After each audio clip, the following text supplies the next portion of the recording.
Okay, good afternoon or good morning, everyone. My name is Kate Quinn. I'm Associate Professor in Caribbean History at the Institute of the Americas, UCL, and I am co-convener of the Caribbean Seminar Series along with my colleagues Gad Human and Steve Cushion. I'm especially delighted today to welcome my colleague Keswa John, who is Associate Lecturer in Caribbean History at UCL Institute of the Americas. She has previously worked at the Université des Antilles in both Guadeloupe and Martinique, and she is, amongst many other things, currently Vice Chair of the Society for Caribbean Studies. Her research explores gender in Caribbean peoples' political history, specializing in transatlantic multilingual linkages between Afro-Caribbean activists and the evolution and dissemination of early 20th century Black radical thought. I'm very excited to hear what Keswa is going to talk to us about today, which is labor rebellions of the francophone Caribbean, the 1930 Darboussier strike in Guadeloupe. So I'm going to hand over to Keswa and just say to our audience members, as usual, our speaker will speak for about half an hour, 40 minutes. And you can post your questions into the chat and or use the raise hand function for the Q&A afterwards. So welcome everyone, and over to you, Keswa. Hi, thank you very much. Good evening. I'm just going to share my screen.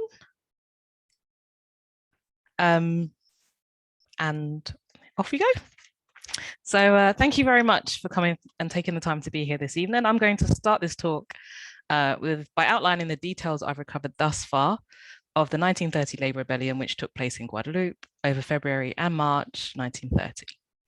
And I use the term labor rebellion quite deliberately, as I believe, and I will hopefully convince you this evening or this afternoon, depending on where you are, that the phenomena match those observed by scholars of the region like Richard Hart and Nigel Bolland, who have researched the labor rebellions which spread across the Caribbean in the 1930s.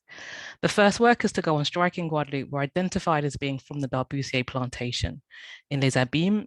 And so although it appears that by the end, perhaps not all the striking workers were employed by Darboussier, it's where the strike began. So, and Darboussier also has a particular resonance in Guadeloupe. If you've ever visited Memorial Act, the museum dedicated to the memory of enslavement in Guadeloupe, it's on the physical site of the former factory and the headquarters in Pointe-à-Pitre. So this research forms part of a larger book project, and I'd really be grateful to hear your thoughts and feedback in the Q&A. So I shall now do the presentation part. A history of the labor rebellions in the British colonial Caribbean has been constructed by historians of the region who have long recognized that the phenomena represent a collective watershed moment and the beginning of the contemporary Caribbean as we know it. They were, however, tumultuous for the entire colonial Caribbean, English, French, and Dutch administered. The decade also coincided in the English-speaking Caribbean with 100 years since the abolition of enslavement. But the uprisings were industrial in nature initially, because the mass of the population had inherited labor conditions only marginally improved since abolition, and social relations which remained largely unaltered. On the 20th of January, 1930, Le Nouveliste, and explicitly, oh, can I change my screen? Oh, with difficulty. Oh, what's going on? Oh, there we go. On the 20th, sorry, I'll start that again. On the 20th of January 1930, Le Nouveliste, and this is what it looked like, an explicitly socialist paper published in Pointe-à-Pitre ran an article entitled Aux Travailleurs de la Guadeloupe, to the workers of Guadeloupe. And it began, the very first line, which I don't expect to be able to read on this tiny screen, with the line, "Workers, the battle has begun." The piece blamed a likely commencement of hostilities squarely on the provocative attitude, I quote, of the factory managers and the inadequacies of the local colonial administration. The stage was set, the paper predicted, for a serious confrontation. In an article with not a few exclamation marks, the workers were exhorted to get organized, act collectively, and along class lines. The piece was prescient in its analysis and correctly foresaw yet another bloody episode of the antagonistic relationship between Guadeloupeans and the French state. The Nouveliste first reports on the industrial unrest which took place that year came just a few weeks later, in February, and this was common because as the harvesting season for sugarcane or la récolte as it's known, it often coincided, with the most serious conflicts between labourers and their employers. Making clear which party their sympathies lay with, the Nouvelliste printed a full report of the events of Thursday, the 13th of February, 1930, in an article entitled "The Field Workers' Strike, how the factories exploit the workers and the strikers' demands, and the mediation of Governor Tellier." It was a big, long thing after a subtitle.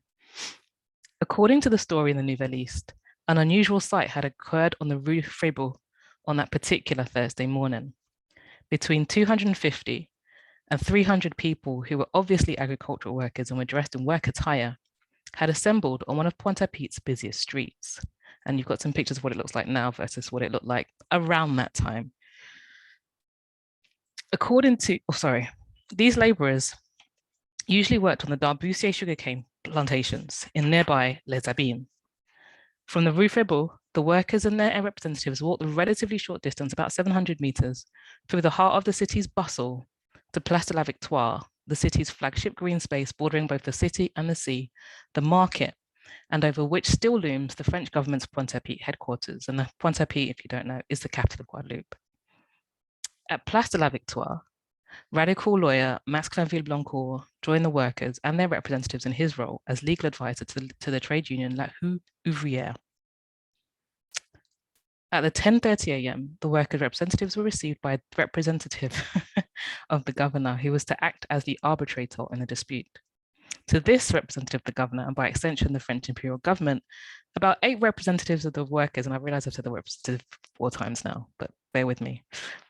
About 8 of these representatives of the workers made the case for a significant increase in wages for Darboussier's staff, a restoration of wages to the agreed rate, and then a further increase to reflect a cost of living adjustment. After the workers' case had been presented, a representative of the factory owners was summoned to the meeting. Mr. Pages Monsieur Page was the manager at Darboussier who had taken the decision to cut wages. As the Darboussier factory offices were only another 800 meters or so up the coastline, he arrived relatively quickly. Negotiations began, but the dispute was not promptly resolved. The meeting was postponed, while Mr. Pages left to consult with his colleagues on the demands and was due to be reconvened the following day. Monsieur Page apparently had he'd been empowered to reduce but not augment wages. In that interim period, very short, intimidatory measures, as the newspaper called it, were taken against the workers. The mayor of Pointe-à-Pitres decreed that very evening that public meetings were banned in public spaces, including the Place de la Victoire and la Rue Frébeau, where the workers had gathered earlier that day.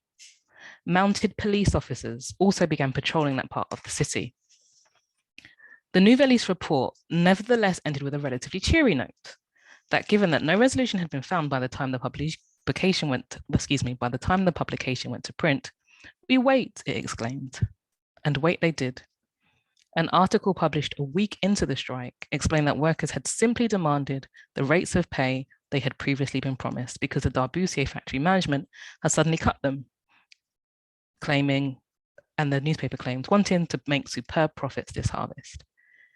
And the newspaper responded with an editorial on the profits comfortably in the millions of francs, which the Darboussier factory had made over the past 7 years, according to the public record. Readers were to be quite clear that the root causes of the strike was the injustice that was workers being expected to subsist on starvation wages while their employers made huge profits. I'm going to give you a quote. "Whether we like it or not, we will have to examine the adjusting of wages. Not only are they not in proportion to the profits made by the factory, but they also do not reflect the cost of living." End quote. The edition, which had first carried the news of the striking workers in Les Abîmes, also informed readers of another strike, which had occurred a week prior in Saint Louis, a town in Marie-Galante, Guadeloupe's sister isle, but which had not continued, because the Nouvelliste lamented there was and I quote, "a lack of cohesion among the workers," end quote. Meanwhile, on mainland Guadeloupe, new strikes had broken out at Petit Bourg on the Darboussier sugarcane plantations in Trinité and La Lizarde. And I'm going to give you a map so that hopefully you can see Saint Louis, you can see Petit Bourg, and some of the other places I'll mention. At Petit Bourg, The workers not only abandoned the cane fields, but also prevented operation of the sugarcane weighing station, insisting it not function until their demands were met. Within a few days of the start of the Darboussier workers' revolt, cane cutters across Guadeloupe downed tools, and almost all of the sugar refineries were forced to shut down. After nearly a month-long strike, the Nouvelles later proclaimed, the workers obtained semi-satisfaction. This was on the 8th of March, 1930. The cost, it felt, was needlessly excessively high. Mr. Pages never returned with any kind of agreement from his colleagues, and instead the strike just spread across Guadeloupe, and it continued for several weeks. Police reinforcements had been brought over from Martinique, and as the army barracks at Pointe-à-Pitre were full, they began camping in the prestigious Lycée Carnot, which, if you know a bit of Martinique's history, it's a bit like the Lycée Chilcher. This, wrote the paper, was evidence, if there ever was, that the state would always be in service of capital rather than the people. They are sent everywhere, I quote, to the residential areas around the factories, according to the custom that the public authorities put at the disposal of the employers the usual apparatus of force and repression. Bonne-Mère is occupied by military forces who all night long patrol, firing shots. And the area of Bonne-Mère in Sainte-Rose, about 20 kilometers from Darboussier's headquarters, where the company also owned a sugar plantation and accompanying refinery, had been targeted because tensions were heightened there after Estelle Dracon was shot and killed while preparing a meal for her family on Tuesday, the 25th of February, about 2 weeks into the strike. Estelle and her husband had been workers at the Darboussier sugar refinery, and like many workers, lived very close by in basic but free housing provided by their employers over a decade. Recently seriously injured in a factory accident, it's not clear whether Estelle was still employed at the time of her death. Her husband, however, was a Darboussier employee, but however, he was not participating in the strike. Newly widowed, Max Sextius, his name was, immediately attempted to see the factory management, but he had barely left his home when he was stopped by 2 police officers, including one that he recognized. The familiar officer threatened to shoot him, and the other kicked him twice and threatened worse, compelling the new widower to return home. Days later, however, when he sought to organize his wife's funeral, a representative of the factory management offered 300 francs to cover the cost of the burial, which he then refused. 2 young men were also killed in Les Abîmes, this time in Les Abîmes, later in that same week that Estelle Dracon was slaughtered, and numerous people also reported being injured by police. The newspaper condemned the violence, both its barbaric, one-sided nature. Workers massacred, ran one headline, and the shameful deployment of violence by the state in an otherwise peaceful industrial dispute in a deliberate attempt to create disorder. The paper was really unequivocal. And here you've got a quote, which I won't read, but you can have a second to read it. After the strike, workers in the sugar sector returned to the fields and factory with a pay rise. The rate of 7 francs and 50 centimes had been increased to 12 francs between 12 and 15 centimes, 12 and 15 francs. This was not the 20 francs that they'd asked for, and therefore was not tied to the cost in Riven, but it was a marked increase. And the Nouvelles, and this is why the Nouvelles called it a semi-satisfying resolution. In the first instance, so I'm going to stop there with the story of Guadeloupe, but I'll now explain why I think it should be integrated into a wider historiography of the Labour Rebellion. So in the first instance, the strike in Guadeloupe was triggered by the factory management at Darboussier essentially reneging on the predetermined rate of workers' wages. And these wages, it's worth noting, had been agreed not as part of a negotiation with the workers, but with the other factory owners. This was commonly the case throughout the region. In both French and English-speaking countries, sugar factories or refineries, like the land on which the raw products they transformed were cultivated on, were owned by the Caribbean's white elites, known as the Béquets in the French Caribbean. And the Béquets normalized employees collectively setting wages across any given industry in their own familial and often class interests. And the absence of any kind of monopoly or competition laws, they conspired to keep them low. Martinican historian Armand Nicolas has later described that sort of situation here. And again, I won't read the quote, but if you notice, it says about in 1936, the money that they saved on paying workers, it wasn't just a lot of money by comparison to the poor workers. The descendants of these Béquets, who also often own much of the capital in Martinique today, for example, remains sort of among the richest in the world. So the descendant of the current Monsieur Ayo, for example, was recently named a couple of years ago as one of the top 200 richest people in the whole world. And in reports of industrial disputes in other places, strikes were also triggered when a preset rate of pay was further lowered. A crucial kind of factor in the success of the workers was nominating representatives to negotiate on their behalf. And here, the Guadeloupean experience was slightly atypical of the labor rebellions in the English-speaking colonial Caribbean. The trade union was growing in Guadeloupe, but it was still innocent. But the law was on their side. Trade unions were legal in Martinique and Guadeloupe, and workers in 1930 had a legal right to strike. This was in opposition to what was happening, and this explains, Mac Canaville Blancourt's involvement. He was a barrister, but he was present in the negotiations because a trade union could utilize a legal advisor. In the British colonial Caribbean at that time, workers could nominate representatives to meet with their employers, but they weren't recognized officially. And official trade union representatives were not recognized anywhere except Guyana and Jamaica in the English-speaking Caribbean before 1932. So the government, the other thing that was similar was the arbitration for the governor. The governor or the governor's representative as principal mediator in industrial disputes instinctively seems with hindsight like a peculiar choice, but this was commonly the case across, again, both the French and the British colonial Caribbean. Most likely in their role as highest ranking representative of the imperial government, the only power before which the plantocracy might yield. Throughout the colonial Caribbean, workers and their representatives sought justice from the imperial government's representatives. Even the most vocal anti-imperialists would petition them and make demands of them. And that speaks, I think, volumes about the rotten state of industrial relations in the post-emancipation Caribbean. Negotiations with the employers were not expected to produce fruit, and justice was thought most likely to come via arbitration from the representatives of the colonial administration, if at all.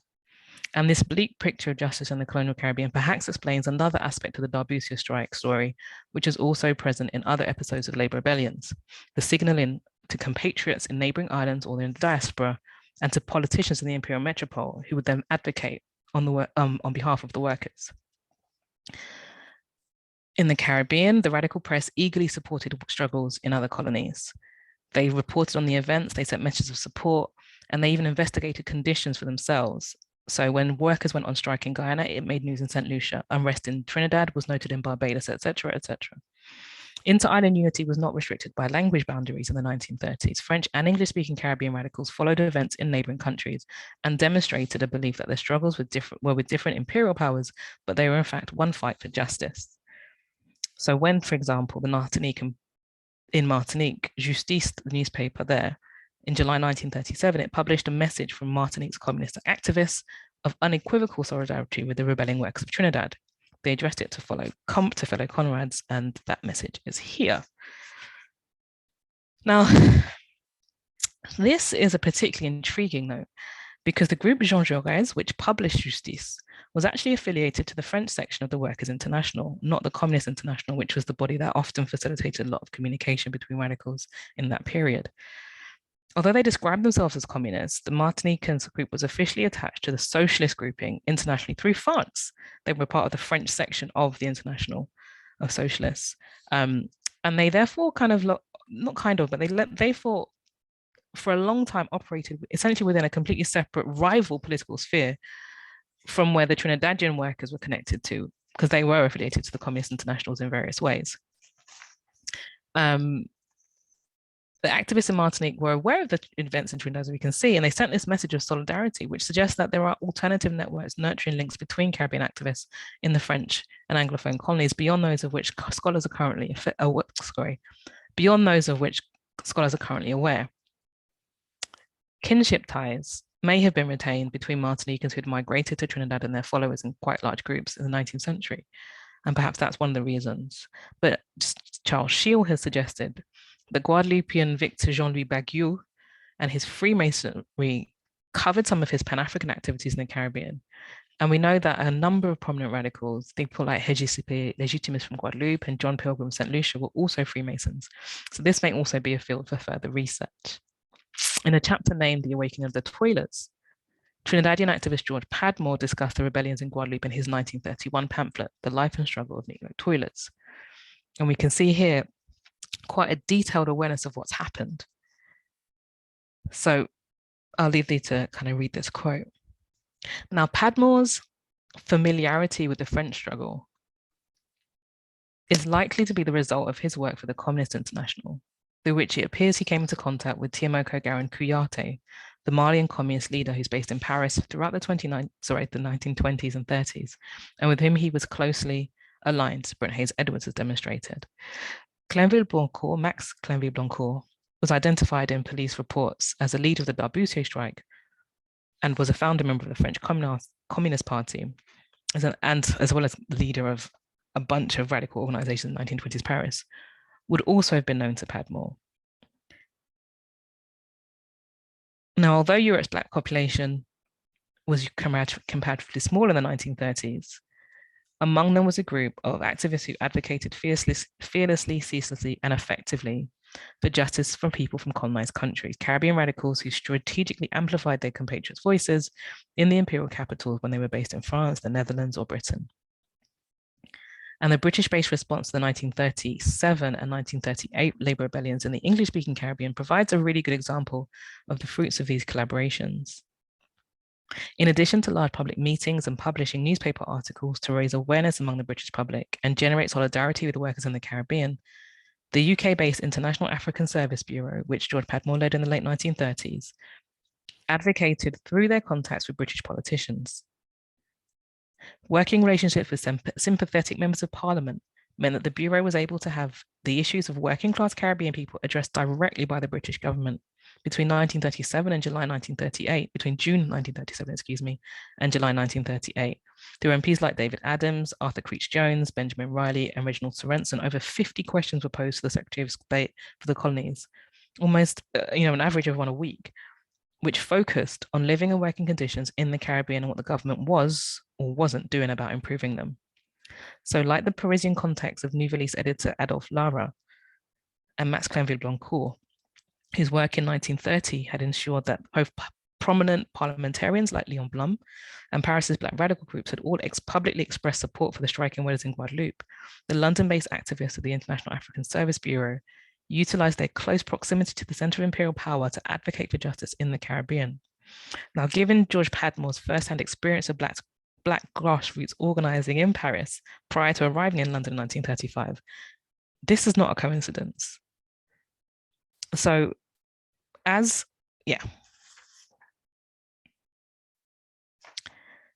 So let's think about newspapers as a paper of record. The role the Nouvelliste played in investigating and recording local events and their unwavering support for the strikers' attempts to improve their own working conditions were identical to the work of radical newspapers in other Caribbean colonies. As the Nouvelliste had done so diligently in Guadeloupe, across the Caribbean, the radical press sought, in addition to informing their readers and supporting the struggle for wages, to ensure that there was a faithful record of the event. By providing their own narratives of local struggles, the radical press actively countered the hegemonic negative takes and fanciful hysteria liable to reign in the pages of the colony's mainstream press at any sign of upheaval led by the majority of the people, who were otherwise forgotten or ignored by their outraged readership. Such was the observation made in the report in L'Aurore, a Martinican newspaper produced by trade unionists, in its account of Martinique's own labor rebellion in 1935, La Marche de la Faim. And again, I'll leave you to read that because I'm running out of time.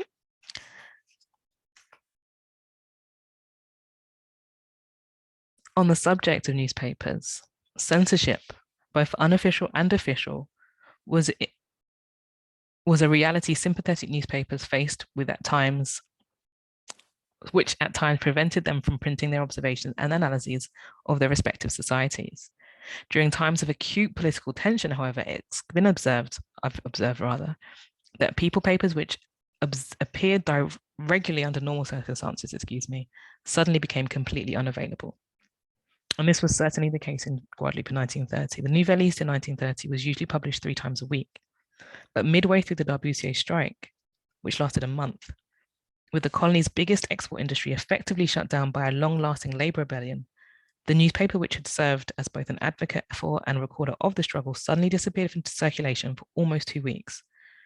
Now, the reasons for the paper's highly conspicuous absence at such an inopportune moment were not discussed within the paper's pages.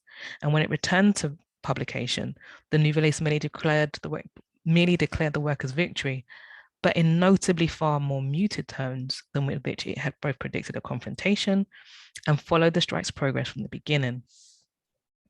The Nouvelliste's sudden disappearance from circulation was something it had in common with the Times of St. Vincent and Grenadines, a publication which had been a strident critic of Crown Colony government in general, and in particular the administrator Arthur Grimble. As Edward Cox has demonstrated, the Times was effectively silenced mid-uprising when a state of emergency was declared the day after the Labour Rebellion in St. Vincent and the Grenadines began in 1935. That legislation included a seditious publications ordinance.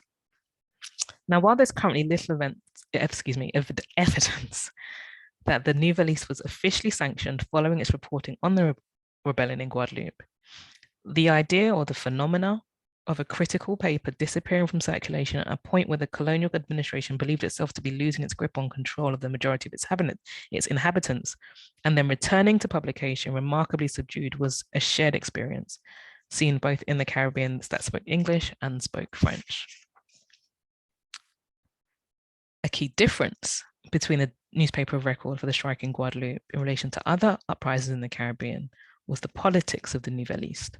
Although Justice of Martinique was also linked to a political organization, that French section of the Workers' International, most radical newspapers were not officially affiliated to political parties at the time of the rebellions. Many were sympathetic to the aims of socialism and communism, Garveyism, Pan-Africanism, and trade unionism generally. And some bolder editors, like Colonel Wickham of Barbados, and later, made this clear to readers. Others, like Winter Crawford of the Barbados Observer, were initially actively against such affiliations, believing at best that they hindered neutrality. In his very first issue of his newspaper, the Barbados Observer, he said, "As it has no party affiliations, there will be no antagonisms, prejudices, or jealousies. The paper has no favorites to support, no enemies to placate, and no favors to bestow." End quote. In the wake of the Labour rebellions, however, many newspapers began to actively engage with local party politics. Winter Crawford, the very same person I just quoted, in 1938, 5 years after founding the Observer, when that statement was made, became a founding member of the Barbados Progressive League, which later became the Barbados Labour Party. These different party political consequences in the British and French colonial Caribbean extended to the emergent leadership. Scholars have long noted that many of the generation who led the West Indian Federation project in the late 1950s and/or negotiated their country's independence in the 1960s and beyond were political figures who came to prominence through or during the Labour rebellions in the English-speaking colonies in the 1930s. Across the region, airports today bear the names of a generation of founding fathers of the contemporary Caribbean, but that same phenomena did not occur in the French colonies. Although Max Clenville-Blancourt is believed to have been elected to office in Guadeloupe following the strike, and Sabin Ducados, a prominent founding member of the Guadeloupe Communist Party, was also named as a leader. Both of them are barely remembered outside of left-wing activist circles and barely inside them, to be honest. In Guadeloupe in 1930, both the 1930 strike and the people most strongly associated with that moment have actually long been forgotten. And perhaps the final, most heartbreaking recurring feature of the Labour rebellions across the English and French-speaking Caribbean was sheer starvation. The citation of desperation, of hunger, as a motivation for many to revolt. Indeed, public demonstrations in Trinidad and Martinique in the early 1930s were named hunger marches. On occasions where there was a degree of chaos, the looting of shops for essential foodstuffs suggests the veracity in the complaint of the rebellions being driven in part by sheer and intense hunger. A series of letters to the governor of Barbados in 1937, written from the perspective of the workers, and it's hard to say if they actually physically wrote them or if they narrated their stories, but these letters painted an awful picture of widespread starvation. They effectively summarized the problems found throughout the region, however, that a minority of land and capital owners were ruthlessly exploiting the laboring majority with pure greed as their sole motivation. Now, this had been true for centuries in the Caribbean, but cut wages, more acute starvation, and a more politicized and organized populace created conditions which a complacent plantocracy, which had essentially survived the end of enslavement, could not see were different and explosive. And thus, as the Nouvelists had predicted in January 1930, a battle began.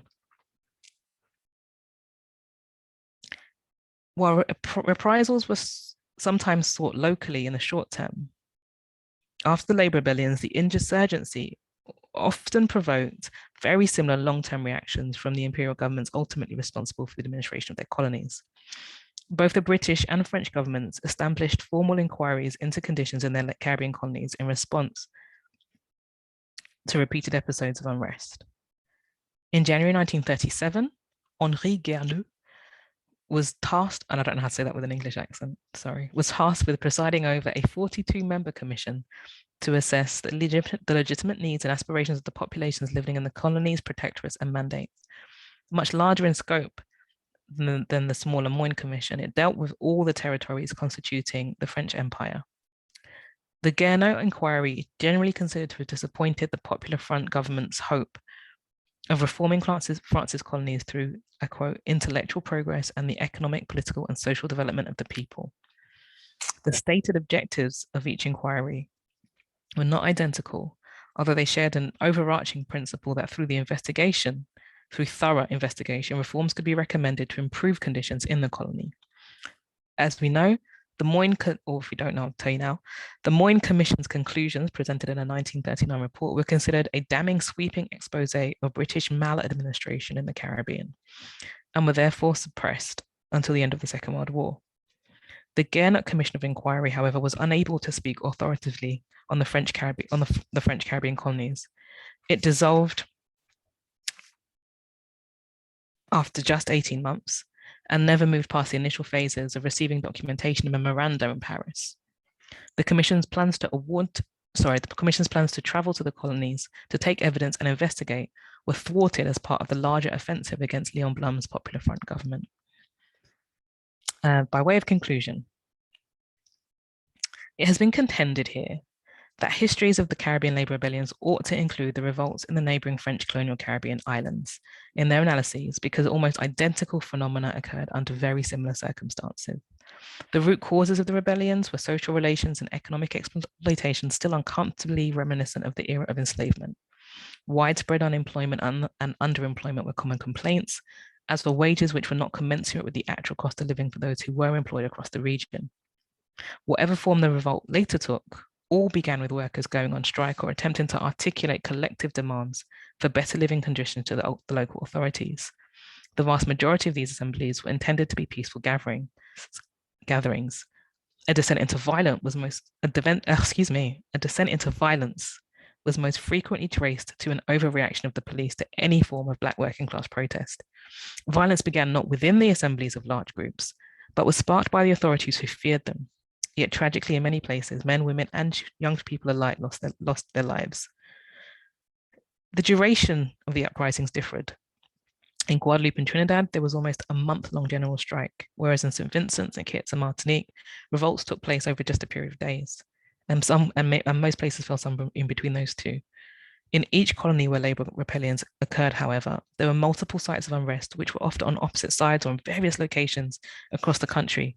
And the sweeping changes, plus the geographical spread of the rises of what they called rioting, demanded by the labor movement, panicked the colonial administrations, leading them to send for reinforcements from other islands and equipping local militia who too often incited further violence.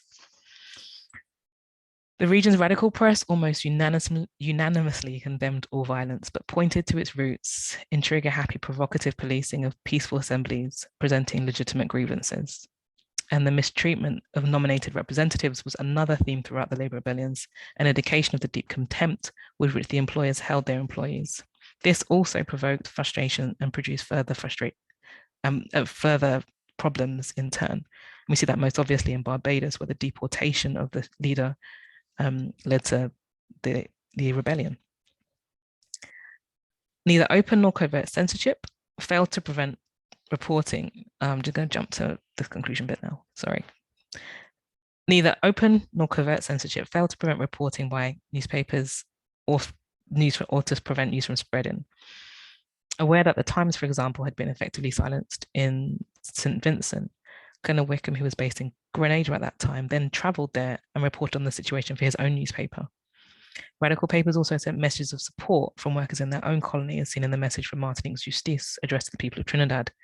Throughout the region, they printed stories about events elsewhere in the Caribbean and wrote their own when local papers were incapacitated at what they correctly identified as a crucial historical juncture.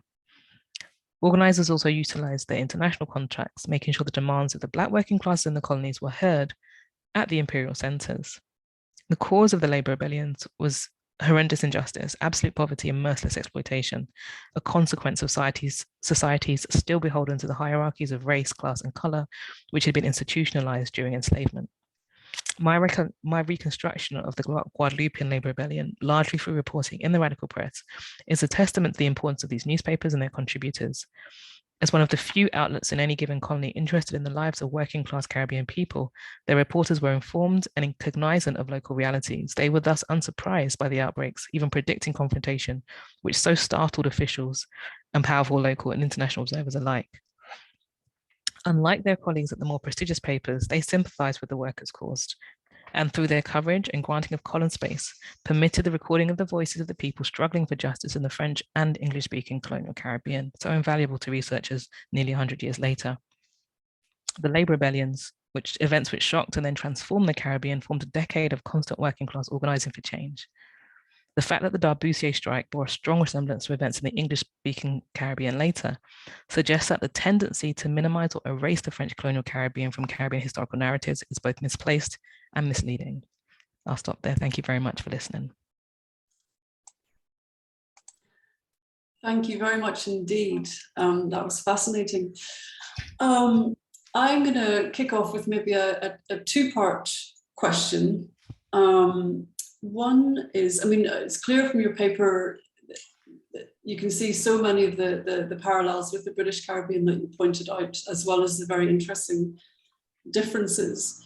So my initial question was, to what extent did the Darboussier strike connect explicitly to wider anti-colonial claims? And then possibly connected, I was very interested that you said towards the end that the leaders have been largely forgotten outside of left-wing circles, and even maybe not largely known even within those, which is a clear and striking difference with the British Caribbean case, where, as you pointed out, this moment in the Anglophone Caribbean has been seen as a watershed, as the beginning of modern politics. The kind of the labour leaders have been incorporated into sort of the nationalist pantheon, or into the pantheon of kind of national heroes. So I guess I'm asking, why do you think it's been forgotten? And is there a dominant narrative that these rebellions or these leaders don't fit? That explains partly their erasure. Yep. Can I jump in? How do you want to do it? Do you want me to ask that one first? Okay, so I'm not sure I explained it brilliantly, but I mentioned that in Martinique and Guadeloupe, the most radical people are affiliated to the Socialist International. And that's different from what's going on in not so much in the Caribbean actually, but in the diaspora in France and Britain. The Black Caribbean radicals that are moving around, the George Padmores, the Anton de Cons, are affiliated to the Communist International. And this particular group in Guadeloupe, so not the people that wrote the newspaper, but the actual activists, Savon Ducados, people like that are forgotten, Ducados and Max Clenville-Blancourt, they are affiliated to the Communist International. So they are fully invested in anti-imperialism. They are the people that are demanding independence in 1927. They're writing newspaper articles about it. They're demanding a federation with the English-speaking islands as early as 1927. So yes, they're very much invested in all the sort of anti-imperialist activity that we see in other places. And that, I think, ties into the second question, why are they forgotten? Because they're not the people that take power after 1946. and Sabin Duclos is, so Cranville Blancourt is a fascinating character. He's literally a founding member of the French Communist Party. He sets up the Union Anticoloniale in Paris in the early 1920s, which is the organization which trains all of the French anti-colonial activists in the early 1920s. His partner in crime is Ho Chi Minh. Like, they work together and they run this together. So he's absolutely centered to so many different organizations, but largely forgotten in Guadeloupe. His family is actually quite famous, but other people in his family are more famous than he is. They've got names after them, people know them. It's crazy. But I think the two are connected. I think the fact that they belong to this other school of radical politics means that their contributions are, that moment is forgotten and their contributions are forgotten as well. Ducados is a bit more interesting. He's better known. There's a market named after him. But he's also a founding member of the Guadeloupean Communist Party in the late 1950s, I believe. And I see Grace got a hand up. She might be able to correct me on that. Does that answer the question? Yes, thank you very much. I see lots of hands going up. So I'll take Grace first, and then Gad, and then John. Thanks. Yeah, thanks, Keza. I really enjoyed the presentation. I had two questions. The first one kind of linked to Kate's, which was whether within kind of purely francophone historiography of the sort of first half of the 20th century, is this, are the strikes then not seen as a watershed moment in the same way that they are in Anglophone historiography? And then my second question was kind of looking more towards recent strikes and protests in Guadeloupe, and whether in terms of the way that the strikes in the 30s haven't been perhaps as remembered as in the Anglophone Caribbean, have they come up in sort of discussions about recent strikes, or among trade unionists kind of from 2009 onwards? Are they sort of still memorialized by trade unionists today in Guadeloupe?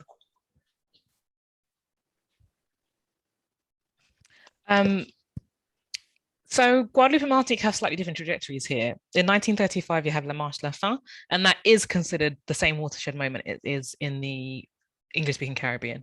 And people that are involved in that take power in the 1940s and form the communists that take power, that get Amy Césaire elected. That's the people that are involved in that moment of political uprising trajectory. So it's different in Guadeloupe and Martinique. In Martinique, yes. In Guadeloupe, absolutely not. It's interesting.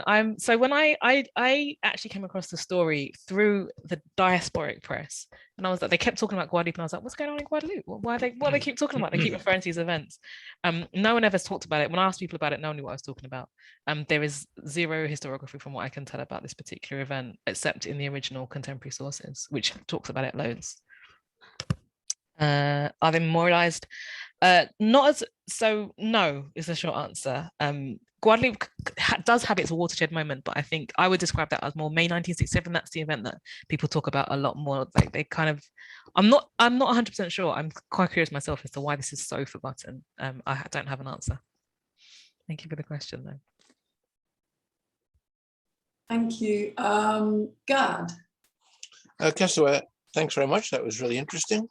And within time too, by the way, after your initial discussion. I was really interested in your discussion about the linkages between the English-speaking Caribbean and the French-speaking Caribbean, if you like, francophone, anglophone Caribbean. I mean, you talked about some of those linkages, but I don't know, could you expand on those linkages? And also, was there any awareness in the Anglophone Caribbean, if we can call it that, of these events, you know, the later events in the Anglophone Caribbean, the later labor rebellions you talked about? Was there any awareness of the earlier activity in Guadeloupe? So linkages, what do you mean exactly? What do you want me to expand on? Well, the kind of, you know, you talked about Padmore, for example, and his connections there. I thought, and that was almost at a kind, almost imperial level. Padmore, where was Padmore sitting at the time? Was he in London? And you know, was there inter-Caribbean connections, or was this just two separate worlds, if you like, or parallel worlds? So yeah, it's a difficult one. it does appear there were connections in the 1930s that are earlier, but it's hard to see them, to be honest, in the Caribbean itself. So what you do see is, like I said, Padmore at this point, he's actually not in London. He's actually in 1931, he's living in Hamburg, in Germany. He's a functionary. He works for the Communist International. That's his job. He works for the International Trade Union Committee of Negro Workers. So when he writes the struggle of Negro, the toilers piece, he's very much involved in literally organizing Black workers. That's his day job. He's trying to get trade unions started in various places. There are connections. Yeah, but they're hard to, particularly but they are in Paris. I see it more in Paris in the 1930s because Padmore spends time there, and with more life, I would do Padmore the Paris years because I think there's a lot to be said there. A lot of what we see later, we can see he's learnt it from the French, and he talks about that quite about his time with the French in quite glowing terms. So I think he learns a lot. But there's also another connection. Jim Headley in Trinidad also spends time. Who works with Elma Francois, who and her group, who are going to be involved in the 1937 strike. The Barbados Observer sends people to Martinique at various occasions to witness, for example, the 1935 centenary, tricentenary celebrations. So there are linkages, but they're not easy to tease out, if I'm honest. They're not easy to tease out. Awareness of the earlier strikes is another question. They do seem to be more aware of 1935. In Martinique, and less aware of 1930. But the other thing worth saying is the radical press in the Caribbean really explodes in sort of 1933, 1934. So there are not a lot of papers of this type that are recording these sorts of things in 1930, and that I think is part of the issue. So it's really hard to tease out what people know because there's not actually a lot. In the early 1933 onwards, you do see loads of newspapers so you can see what people are seeing, but in 1930 it's actually a lot harder. From what I've seen so far. Thanks. Great. Thanks very much. Thank you, Gad. John. Yes, thank you. It was. Can you hear me? Yeah. No, there's two things occurred to me. Well, three really, but one was the hurricane in 1928 that destroyed Pointe-à-Pitre. But I don't know whether there's any relationship with that. What was more to the point to me, I mean, I've been sort of doing some research with respect to the development of Black culture in the English-speaking Caribbean, and one of the focal points clearly then, in 35, is the prospect of the Italian invasion of Ethiopia. And if you look at about the 1st of August, I think it is, in the Port of Spain Gazette and the Trinidad Guardian, there's also labour problems as well. So the two things appear to be coinciding. And certainly by the time the invasion takes place, there are labour people in Trinidad who are demonstrating at the same time about the invasion. And of course, you've got in London, you've got CLR James and the International Association of Friends of Abyssinia, and they have this mass back rally in Trafalgar Square. Padmore joins into that. He's not there at the onset of that association. And I know, I've read that Paulette Nardal had there were similar things going on in Paris as well. So have you seen anything that more than that I mean, there are connections in my head. whether or not you've got any more. Yeah, no, there are amazing. No, that's a great question. So with more time, I would have expounded my theory, which was very controversial when I first raised it, that actually the labor rebellions in St. Kitts and in St. Vincent are sparked by the Ethiopian. Yeah, that's definitely that's definitely the attitude in the Trinidad press. I mean the dates. I mean, and the dates also the dates. So in Italy, so in the summer of 1935, the reporting in the Caribbean Medical Press starts in January. The St. Lucia, the West Indian Crusader, or the Voice of St. Lucia, one of the St. Lucia newspapers is the first one that I've recorded, picking it up that something's happening in Ethiopia. And that's the Italians have first had the Battle of the Wall in December 1934. They kept picking up in January, and there's little bits of reporting throughout the year, but in July it just kicks off, and suddenly it's on fire. The Barbados Observer, I spent weeks in the library, in the National Library of Barbados, and I could not capture everything that they wrote about Ethiopia. It was so intensive. Oh yeah. The agitation, and you see that across the Caribbean. It's massive. It's the issue in 1935, and it never comes down from that. So sorry, it intensifies, and it never stops being an issue. Sorry, is what I mean. And the invasion, like you say, like there's this kind of, at the same time we've had these hunger marches, is because what a lot of that was is March of the Unemployed, hunger marches up until that point. Elmer Francois, I've read people say, managed to weave these two together. These stories that the injustice that Ethiopian struggle for Ethiopian sovereignty. It's in the papers. The worker struggles. Yeah. I mean, you can, and in fact, there are people opposing her because she's so radical. Right, and so so I haven't done enough to make the argument that offended the few people that I did theorize it with, that because I think we have to remember as well, in 1937 when the Trinidad Rebellion takes off, the governor, I can't remember his name, Nankerville, one of the colonial officers in Trinidad, says they're really angry about Ethiopia. And people then say, no, it's not about Ethiopia, it's about working conditions. And so there's massive backlash to say it's not about Ethiopia when these labor rebellions take place. And I think historians have missed that there was something happening with Ethiopia as well, because it was read as something that the colonial officer used to deny the legitimacy of the social and economics. They were definitely connected, because absolutely, because Butler first went to Murchison Fletcher, who was the governor. Yeah, that's after he'd been appointed.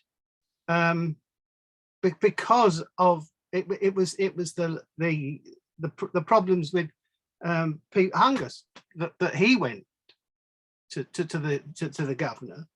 But as I said, by the time once the invasion takes place, you've got Labour people, you've got spiritual Baptists, there's a huge Shango ceremony in Trinidad to try and influence via that ceremony the outcome of what's going on in Ethiopia. So that there's a focal point that's right across the board with respect to the black population, from the working situation as well as the sort of religious and others. I mean, there's calypso singers put on. There's a fund for providing ambulances.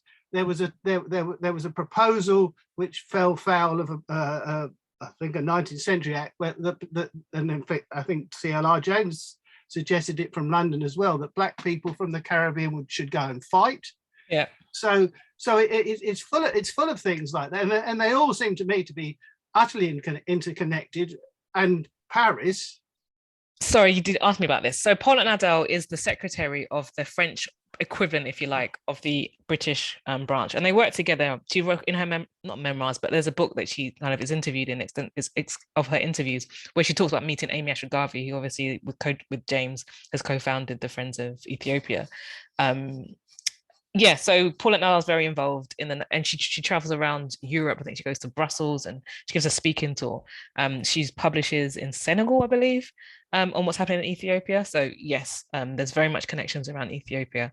And so my argument, I think I would say, is that in early 1929, you get the first labor rebellion in St. Lucia, where the coal carriers go on strike, and there are these small kind of spurts. And then in 1935, they take off, and it's because of Ethiopia. That's the fuel to the fire that's already burning. No. May I come in here? I think, John, your presence, I thought you were going to ask the question that I'm now going to ask, and I'm going to take advantage of you being in the room for your expertise. But obviously one arena for disseminating information about these strikes is through the newspapers, but another mode of disseminating information, as John Cowley knows very well, is through popular culture. And in the case of the Trinidad strikes, you have all of those strike calypsos. So I wondered, is there a Guadeloupean equivalent where these strikes are being spoken about in music and song and popular culture, as well as the newspapers? I imagine so. I haven't found any evidence of it because I've not looked at that form of documentation. But we know that a lot of, French Caribbean stories are found in the music, in Billy, in Gouka. And so I would imagine so, but I haven't accessed them. I couldn't say more than that. I'm not aware of any, but I may have missed any begins recorded in Paris that have that kind of thing. But that doesn't. But that's not in the islands. So, and they're all expats anyway. So, it's that will be a different. You know, I'm sure you're right. I mean, and there were also in terms. I think it's 1937. There's the Lord Mayor of Fort-de-France takes a begin orchestra to the Trinidad Carnival. There's a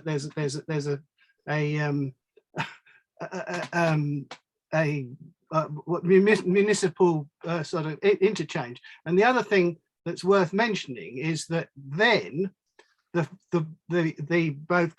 commercial boat routes connected the islands. I mean, now you can't do that, but the planes don't do that. But those boats, I mean, they connected. You could go to Trinidad, and if you couldn't get if you came from, you know, well, I won't go into this story. Well, I will go into this story because it fascinates me, and I've just done it. I think it's 1917. Yes, Pavlova is touring South America with her dance troupe, and I got wind of the fact that the string band in Trinidad played for her when she stayed in Trinidad. And what happened then? She stopped a boat that was going to New York, caught a boat she's with a 30 people. Then she's got to get to Caracas. She stops the boat. It gets the boat stopped through her personality in London and her contacts. Gets the boat stopped in Martinique. Sorry, excuse me, in Trinidad. Takes the French line boat to Martinique to Fort-de-France, and then goes back to La Guaira, which is the port for Caracas, to meet the date. So you could do things like that on the boats. That's the reason I mentioned it. And this went on right the way through until the Second World War. So those links between, and sailors would be exchanging information. So by word of mouth, leaving aside the newspapers, the connections that you're talking about would almost certainly carried by people on the boats. Definitely. I think Siemens famously kind of smuggled newspapers that were banned as well through the boats that they had access to, as you say. So that sounds very feasible to me. I think it continued past the Second World War as well, because the Federal Boat Service existed, and that connected the Caribbean as well, didn't it? Thank you very much. John, I just muted you, not to be rude, but just because I see another question in another hand up, so I want to get to that. So apologies, I'm going to try your name. It's Frehi what? Yes, thank you, close. Oh. First, I want to apologize for not opening my screen, because I just have been dealing with IT problem, and so I'm not well groomed or whatever. Just working from home. But I just want to say also thank you very, very much for this webinar, and thank you, Dr. John or Dr. Kiswa? Dr. John. Okay, Dr. John. Okay, I really appreciate all the questions.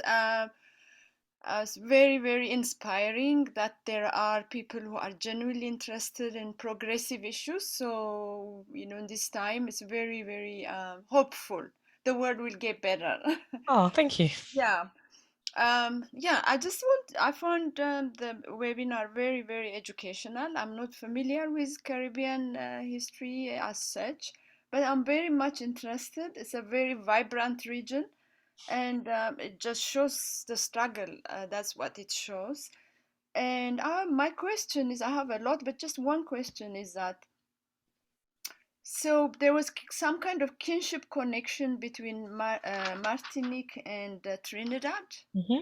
So, what kind of, is it just because they migrated? Was it Trinidadians who went to Martinique, or Martinicans who went to Trinidad? It's Martinicans who went to Trinidad. So okay. My understanding is that in the late 19th century, it was largely people from French planters who took their enslaved people to Trinidad, and connections remained. So the first creoles, and it'd be nice, calypsos, and it'd be nice to have John's thoughts on this. As I understand it, the first calypsos were actually recorded in the creole that they speak in Martinique today.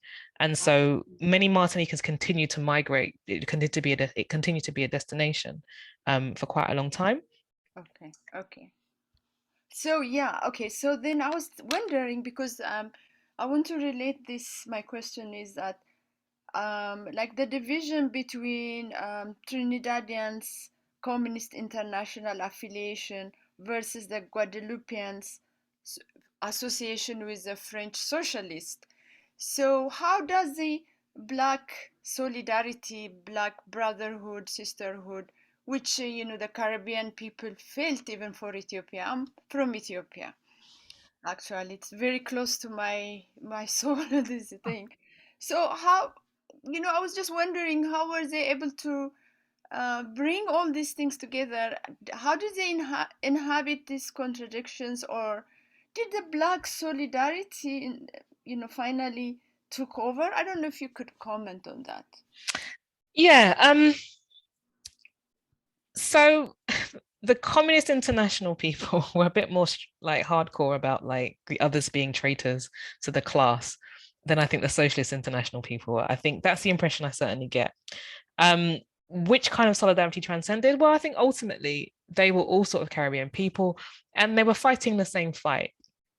But also perhaps historically, it's worth pointing out that after about 1932, 1933, the Communist International, which has taken a very strong anti-imperialist line traditionally, it's in its charter to become a member, you have to support anti-imperialist activities and activists in the colonies. It's part and parcel of being an international communist. And they kind of retreat a little bit from that line. It's part of the reason some people argue George Padmore left. Other people think that that's not quite why he left. He was kicked out, but that's a whole other debate. But what it means is that in the early 1930s, these divisions, which have been really important in the late 1920s in lots of ways, become less so. And so other ways of connecting and supporting one another become much more feasible, if that answers your question. Hello? Oh, you're on mute. Yes, yes. Thank you. Thank you very much. Thank you. Thank you. Welcome. Thank you for being here. Oh, it's my pleasure. Thank you for giving me the chance, everyone. Thank you, really. Thank you. There's a question from Steve. Yeah, sorry if this is slightly obscure, but there's a character called Rupert Gittings who, who was in worked with Elmer Francois in the Negro Welfare Cultural and Social Association. I had to read that out. I could never remember the full title. But he'd been working in France in the early 30s. Yeah, he gets deported from Marseille. Yes, yeah, he gets deported from Marseille for what he did during the 1934 general strike in France. I can't find out any more about him, really. He kind of disappears into, but that kind of French connection, if you will, seems to me somehow important. But that's I just wondered if you know any more about Rupert Gittings or not. I don't know loads more. I feel like the way to him might be through Jim Headley. I think Jim Headley is the man of the hour because he's the one that seems connected to both the UK and the Communist International and the Trinidadians in quite kind of traceable ways. And Christian's done some work on this, Christian Hogsberg. And so that would be how I would find more about him. I'm very curious about him too. So keep in touch about that.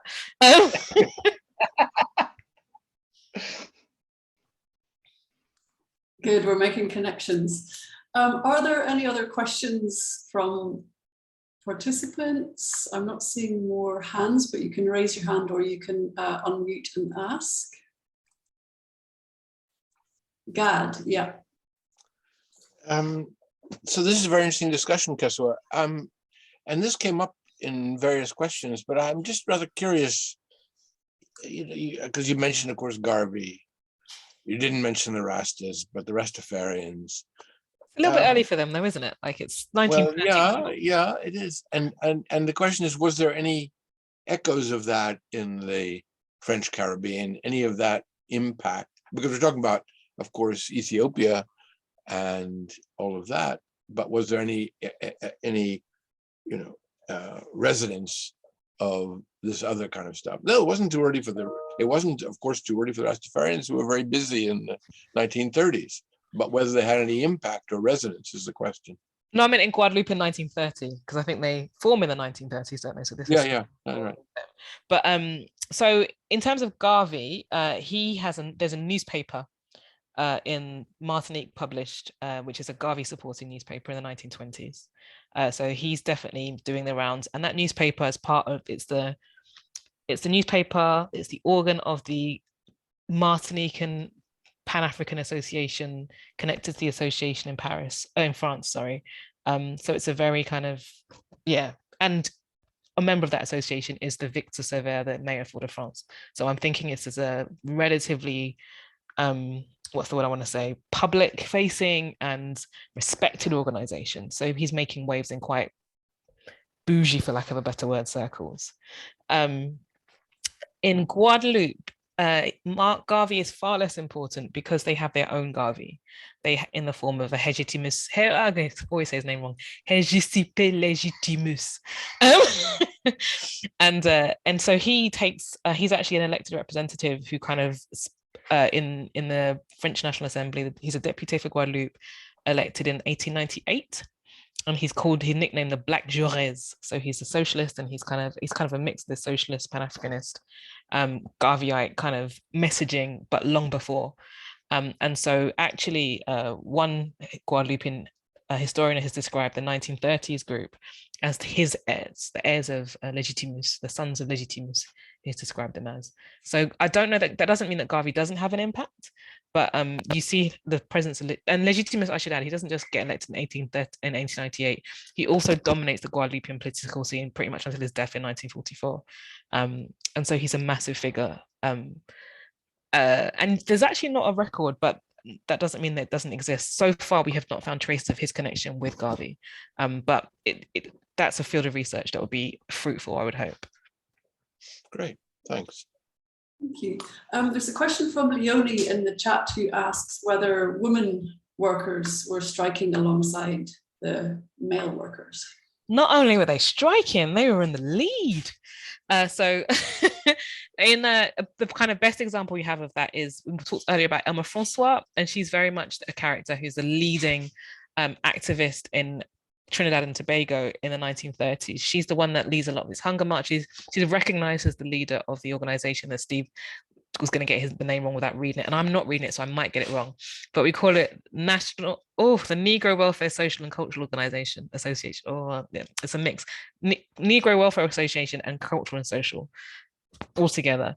So in 90, and she gives she's actually taken to court for sedition. She's the first woman to be charged for sedition in colonial Trinidad, and she defends herself against the charges admirably and gets herself off. All of her comrades who didn't defend themselves go to prison for a short period, but I mean up to 2 years, I think, some of them, but she gets off. So she's an incredible woman, an incredible organizer. She's actually originally from St. Vincent. Yeah, she's from St. Vincent originally. And she embeds gender equity into her organization. There are lots of women who are kind of high profile members of the organization. She's not the one woman at the top. There's actually women and men working alongside each other, notably in Trinidad, but also in other places as well. When we look at the Ethiopia organizing, for example, women really take a leading role in that. Whether it's because they're leading prayer meeting or fundraising drives, they're very, very visible. And yeah, it's one of the kind of downsides of making it short. They're not just murdered, they're actually striking. There's lots of records of women throwing stones. It's women who slightly violently set a police officer on fire in Trinidad. They're very much a part of that moment. Thank you very much indeed. I think we're coming to the end now, so I would like to thank everyone for participating, for their questions, and most of all to thank our speaker, Dr. Kesewa John, and to invite everyone to join us in our future Caribbean events, which Oscar has posted into the chat. So the next one in this series is going to be Professor Matthew Smith from our own UCL History Department, who is going to be speaking about Bob Marley in a talk entitled Bob is Back from London. So that is going to be in May. And I saw that Oscar posted another one about an event on, so that's May 25th, Bob's Back from London, Music, Power and Decolonisation in Jamaica. That's Matthew Smith. And we have in another series, April 21st, Swedish Caribbean colonialism, which is something that you very rarely hear about. Swedish Caribbean colonialism, 1784 to 1878. Caribbean digital history, which has been organised by the UCL Centre for the Digital Humanities. So thanks everyone, and look forward to seeing you at future events. And let me remember to press stop, which. Thank you so much for coming, everyone.